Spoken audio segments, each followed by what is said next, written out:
बोला था ना इस रास्ते में मत आना, क्यों आए तुम इस रास्ते से।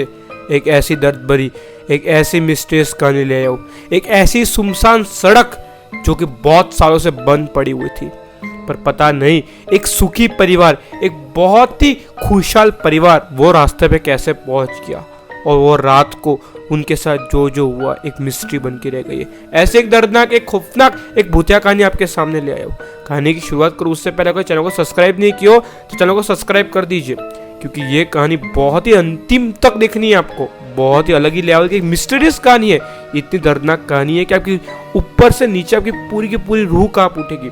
आप लिटरली विश्वास नहीं कर पाओगे कि ये क्या घट गया पर, और जिसके साथ घटा है वो तो आज तक भी विश्वास नहीं कर रहा है कि मेरे साथ ये क्या हो गया, मेरे परिवार के साथ ये क्या हो गया। चलिए भाई, आज की दर्दनाक एक हॉन्टेड रोड की कहानी की शुरुआत करते हैं, और ये पूरी की पूरी घटना सच्ची घटना है, आपको पहले बता देता हूँ। चलिए भाई, कहानी की शुरुआत करते हैं। कहानी की शुरुआत होती है हरियाणा से। हरियाणा के एक छोटे से गांव में एक बहुत ही खुशहाल परिवार रहता था। खुशहाल परिवार में कुल 4 सदस्य थे। किशोर सिंह, उनकी बीवी का नाम है संगीता सिंह, उनके 2 बेटे थे, रोहन और चिंटू। रोहन बड़ा बेटा जिसकी उम्र 15 साल बताई गई है, और चिंटू जिसकी उम्र 11 साल बताई गई है। किशोर सिंह जी थे वो हरियाणा में बहुत सालों से गवर्नमेंट जॉब कर रहे थे। उनका जो काम था वो रेलवे में लोको पायलट थे, यानी कि ट्रेन चलाते थे, ड्राइवर तरीके जॉब करते थे भाई ट्रेन में। अच्छी खासी तनख्वाह थी और सरकारी नौकरी थी। बहुत सालों से वो अपने गांव, उनकी बर्थ प्लेस जो बोलते हैं, उधर नहीं गए थे, और उनकी बर्थ प्लेस थी राजस्थान। बच्चे भी कई बार बोलते थे कि पापा सब मतलब हमारे दोस्त लोग गांव जाते हैं, नानी जी को मिलते हैं, दादी जी को मिलते हैं, आप तो उनको कभी अपने गांव लेके ही नहीं गए हो, ऐसा क्यों। लेकिन किशोर सिंह जी कैसे समझाए भाई कि सरकारी नौकरी में इतनी आसानी से छुट्टी नहीं मिलती, और ऊपर से रेलवे में काम करते तो भाई छुट्टी मिलना बहुत ही मुश्किल है, क्योंकि बहुत जवाबदारी का काम रहता है भाई, ट्रेन चलाना, ऐसी छुट्टी नहीं मिलती। लेकिन ऐसा करते करते सन 2015 की ये बात है, सन 2015 की आपके सामने कहानी ले आया हूँ। किशोर सिंह जी बहुत ही मतलब उनको उनके गांव की याद आ जाती है। वो सोचते हैं कि यार अभी मार्च का महीना चल रहा है, हमारे गांव में राजस्थान की गर्मी मतलब अलग ही लेवल की गर्मी। सोचते हैं कि गर्मियों का मौसम है, मेरे को भी इच्छा हो गई मेरे गाँव जाने की। मस्त आराम से छत पर जाऊँगा, छत पर सोऊंगा, गर्मियों के सीज़न में बहुत मज़े करूँगा। इस बार तो मुझे गाँव जाना चाहिए। इस बार तो मेरे बच्चे ने मेरे को नहीं बोला कि आप गाँव क्यों नहीं लेके जा रहे हो। मेरे बच्चे भी समझ रहे भी धीरे धीरे कि पापा को बहुत प्रेशर है, गवर्नमेंट जॉब करते हैं, और इस बार तो मैं गांव चला ही जाता हूँ। तो किशोर सिंह जी इनके घर बात नहीं करते, बढ़िया से अपने मतलब सीनियर को एक एप्लीकेशन लिखते हैं और बोलते हैं कि मुझे 2-3 दिन की छुट्टी चाहिए, सिर्फ मैं अपने गांव वाले बच्चे को घुमा ले आऊँ, क्योंकि 10 साल में मैंने एक भी बार छुट्टी नहीं ली है। और उनको जो छुट्टी मिलनी थी वो अप्रूव हो जाती है। और इसी खुशी के साथ किशोर सिंह जी अपने घर आते हैं और अपनी बीवी संगीता जी को बोलते हैं कि मेरे को 3 दिन की छुट्टी मिली है, हम 2 दिन की ट्रिप एंजॉय करते करते जाएंगे और राजस्थान घूमेंगे, और मेरी मम्मी को भी मिलेंगे, बहुत खुश, बहुत मजा आएगा यार, तो अपने बच्चों को बता दे, रोहन और चिंटू को। जब ये बात रोहन और चिंटू सुनते तो अलग ही लेवल की एक्साइटमेंट हो जाती है कि भाई मैंने आज तक हमारा गांव नहीं देखा राजस्थान, अभी हम राजस्थान जाएंगे, और अपने सारे दोस्तों को बताते हैं कि हम भी हमारी नानी जी के घर पे जा रहे हैं। और किशोर सिंह भी बहुत खुश होते हैं और अपने घर पे फोन करते हैं अपनी मम्मा को कि मम्मी मैं अपने पूरे परिवार को लेकर राजस्थान आ रहा हूँ, तो बड़े सा पकवान अच्छा खाना बना के रखना, राजस्थान का जो भी खाना है। मैं इतने 10 साल के बाद अपने गांव आ रहा हूँ, अपने बच्चे मेरे बच्चे पहली बार अपने गांव आ रहे, दादी से मिलने वाले हैं, बहुत मजे करेंगे। तो उनकी मम्मी बोलती है कि ठीक है बेटा, आ रहे हो तो कोई बात नहीं, लेकिन तू ट्रेन से आ रहा है या फिर बस से आ रहा है। तो किशोर सिंह जी बोलते हैं कि नहीं मैं अपनी खुद की कार है, कार लेके आऊँगा। ऐसे भी 3 दिन की छुट्टी मिली हुई है, तो 2 दिन ही घूमूंगा, ज़्यादा नहीं घूम सकता हूँ, कार लेके आऊँगा, कार लेके वापिस आ जाऊँगा।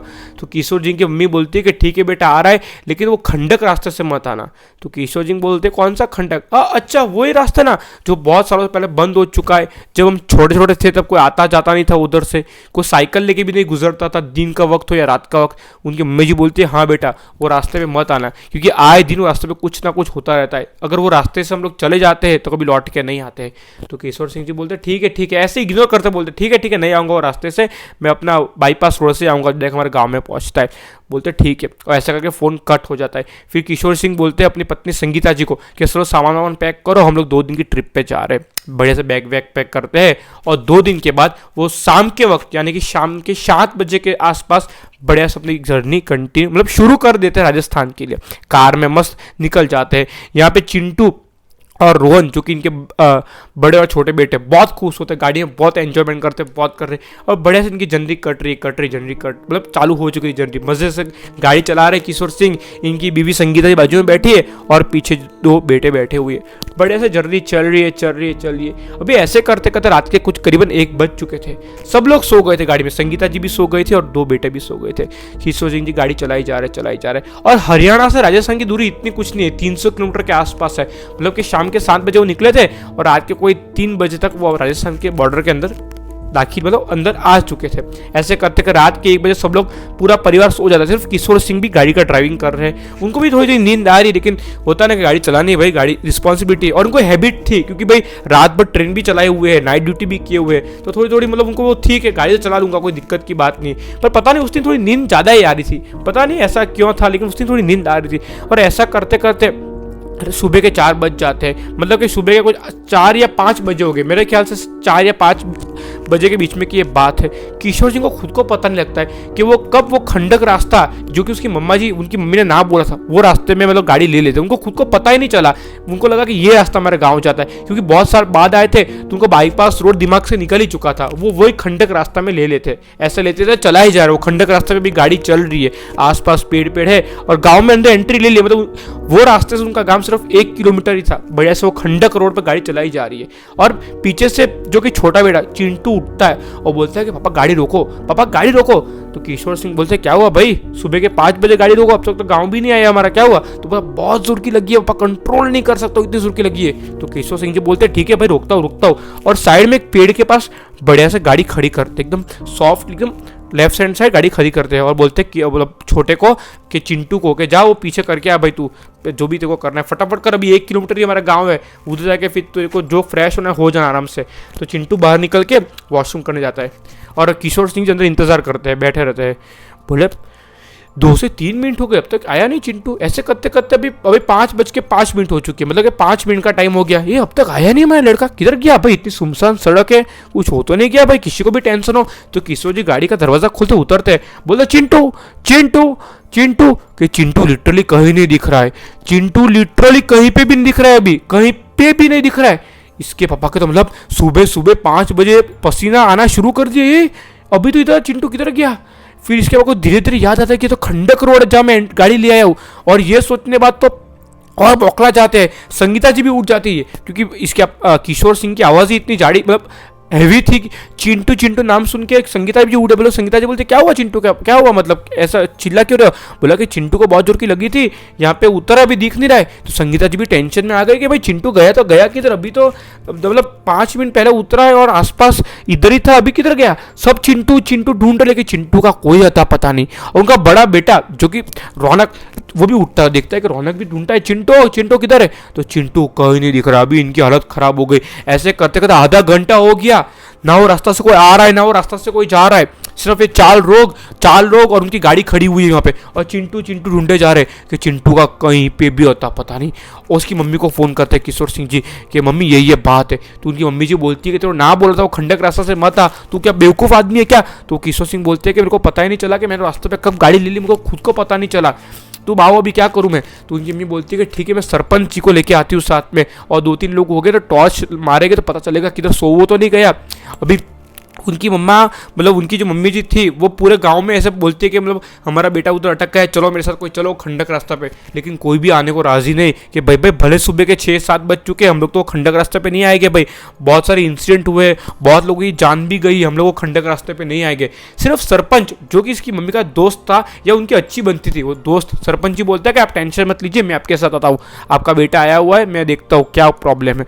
बढ़िया सा हाथ में लालटेन लिए, और लालटेन नहीं मतलब कि वो आते हैं टॉर्च जैसी कुछ आती है, दूर तक जाती है, लालटेन जैसी आती है गांव में, वो लिए और हाथ में बड़ा सा छड़ा एक लकड़ा सा लिए, और चलते चलते 1 किलोमीटर की हिम्मत करके उसकी मम्मा और सरपंच जी आए। अभी किशोर जी के साथ सरपंच जी, उनकी मम्मी और संगीता जी और रौनक जी 5 लोग ढूंढ रहे हैं चिंटू। ऐसे करते करते 1 घंटा हो गया और सरपंच जी आखिर बोल दिए कि भाई अभी केस समझ के बाहर जा रहे हैं, अभी तो पुलिस को कंप्लेन करनी पड़ेगी, क्या पता किसी ने अपहरण भी कर लिया हो, क्योंकि भाई ऐसे कैसे गायब हो सकता है। और रही बात ये भूत प्रेत की कि ऐसे रोड पे आता जाता नहीं है, ये भी एक सीरियस मामला है। अभी ये मामला हमारे हाथ में नहीं है, हमको पुलिस कंप्लेन कर ही देनी चाहिए। इन लोग ये सोच ही रहे थे कि गाड़ी की जो सनरूफ होती है, मतलब गाड़ी का ऊपर वाला जो पार्ट आता है ना सनरूफ पे, उधर के ऊपर झोंप देके कुछ गिरता है। इन लोग चौंक उठते कि भाई क्या गिरा क्या गिरा।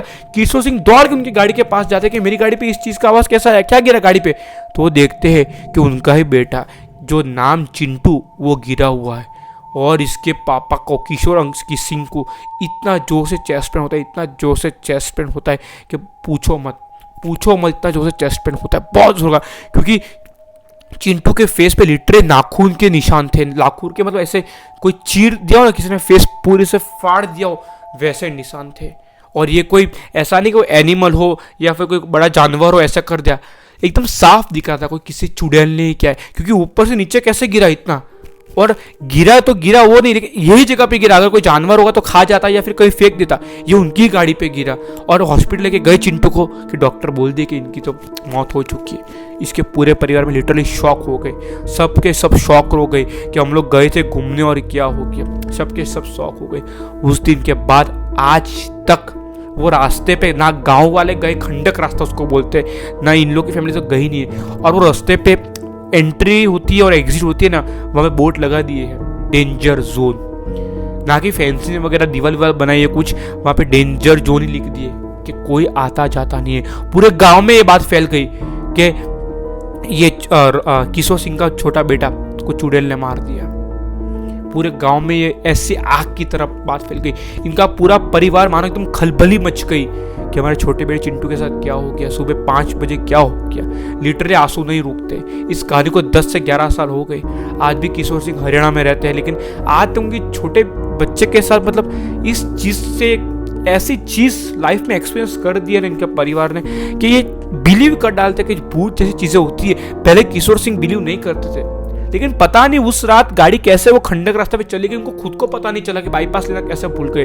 और उसकी नींद भी कैसे आ रही थी वो भी किशोर सिंह आज तक सुलझा नहीं पाए कि मैं तो दिन रात ट्रेन चलाने वाला आदमी, ड्राइवर, मेरे को ट्रेन चलाते तो कभी नींद नहीं आती है। इतनी बड़ी बड़ी एक्सप्रेस ट्रेन लेके जाता तब मेरे को कभी नींद नहीं आती है। एक छोटी सी मामूली गाड़ी लेके कैसे गए, मेरे को नींद कैसे थोड़ी थोड़ी आनी शुरू हो गई थी। अगर आपको भी कहानी अच्छी लगी हो तो लाइक और सब्सक्राइब कर देना। बहुत बहुत धन्यवाद वीडियो देखने के लिए।